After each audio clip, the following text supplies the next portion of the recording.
A gente olha no espelho e a gente não gosta. É extremamente constrangedor a gente afirmar que 100% dos políticos são ladrões. Se 100% dos políticos são ladrões, corruptos, mentirosos ou coisas negativas, e 100% deles são ali eleitos por nós, tem uma coisa errada conosco, não é com eles. Isto tem que ser dito todo dia. Já começa a história de não ficar bajulando, né, o populismo, o barato, essas coisas demagógicas e tal. Entretanto, a vida não é tão cruel assim. Parece às vezes, mas não é. Eu estou lá dentro. Ele disse que eu fui um dos deputados mais votados do Ceará, mas na verdade eu fui o mais votado do Brasil. Sorry. Né? Então eu tenho essa experiência também. Eu tenho essa experiência. E foi a pior experiência da minha vida pública. Eu vi o Michel Temer presidente, eu vi Eduardo Cunha presidente da Comissão de Constituição e Justiça.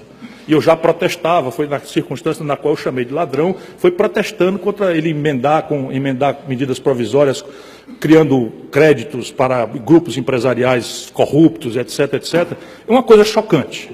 E já aquilo ali estava sendo construído, esse monstro que está aí, já vinha sendo construído de lá. Você tem um núcleo que não é pequeno, suponha ao redor de um terço, que é de gente muito boa, gente muito séria, muito idealista, muito preparada, muito lida, que tem espírito público e tal. Você tem um terço que é de bandido. Bandido, puro e simples, batedor de carteira, ladrão, estuprador e não sei o que e tal. E aí você tem a frase velha do Rui, né, que permanece dramaticamente moderna. O judiciário é o poder que mais tem faltado à República. Porque o que estão fazendo estupradores, bandidos, ladrões e coisas que tal no parlamento? Todos os processos estão correndo e não são julgados jamais. Esse é o problema. E eu, por exemplo, presidente da República, eu já disse quando eu era governador, dizia, gente boa, vocês cuidado com o que vocês vão eleger. Porque se vocês elegerem pilantras, é com eles que eu vou negociar. Não sou eu, o déspota esclarecido, que vou dizer com esse eu não negocio, com aquele eu não negocio. Então, este terço aqui é de bandidos. E a gente tem que pressionar para que as leis funcionem. E este meião aqui, ele vai para onde a hegemonia do executivo indicar. Se a linguagem for decente, houver limites, ele encosta para cá, para o lado dos melhores. Creia nisso. Exemplo prático, Juscelino Kubitschek passou o governo inteiro acossado por golpes, acossado por ameaças, por não sei o que e tal, nunca perdeu a rua. Por nunca ter perdido a rua, montou praticamente 2 governos.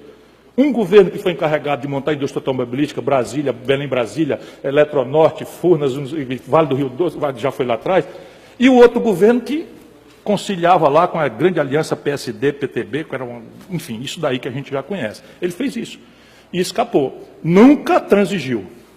O outro lá, Itamar Franco, eu fui ministro de Itamar Franco. Itamar Franco não fez negociata. Era um governo fragílimo. Fragílimo. O próprio Congresso se desmoralizou com o escândalo do orçamento, etc, etc, e ele não conciliou. Lula no primeiro mandato, crises, etc, confusão, não conciliou.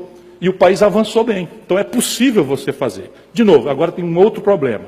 O parlamentar no Brasil não é julgado como o parlamentar norte-americano ou europeu. O parlamentar na Europa ou nos Estados Unidos é julgado pelas propostas que ele faz, pelas posições que ele tem na política econômica, ou nos valores, ou nos grupos de pressão do produtor de laranja da Flórida, etc, etc, se ele é fiel ou não àquilo. No Brasil, a gente julga o deputado por quantos postos de saúde ele trouxe para a comunidade. Isso é tarefa do executivo, e isso obriga o cara a essa esquizofrenia, né, de ficar. Então, paciência, democracia, e cuidado no voto. Você lembra em quem você votou na última eleição para deputado federal? Você é de 24% do povo brasileiro, 76% não lembra.